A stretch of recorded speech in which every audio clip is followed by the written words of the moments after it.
عباس یه دندونپزشک واقعی نبود. But he was pretending to be a dentist. So he was a quack, a fake doctor. How? اونجایی که 2 تا چیز رو اجازه داد بیان بیرون. طبق قضیه اینجا در اومد که یه گربه رو اجازه داد از کیف بیاد بیرون که تو انگلیسی میگیم he let the cat out of the bag.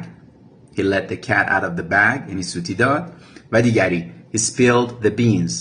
لوبیاها رو ریخت از دبه بیرون. He spilled the beans. اینم یعنی سوتی دادن. یعنی چه اتفاقی افتاد که عباس سوتی داد؟ به جای اینکه بیمار رو تاق باز بخوابونه، تاق بسته خوابوندش. یعنی چی؟ این قابل توجه دانشجوی پزشکی اگر بخوایم به بیمار سوپ بدین توی پاستر سوپاین میخوابونیدش و اگه بخواین پراستیتشو یعنی پروستاتشو چک کنید که اولش پی آر داره به این وضعیت میخوابونید.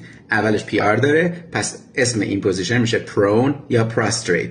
بفرست برای دوستت که پزشک یا دانشجوی پزشکیه. مرسی که حمایت میکنی.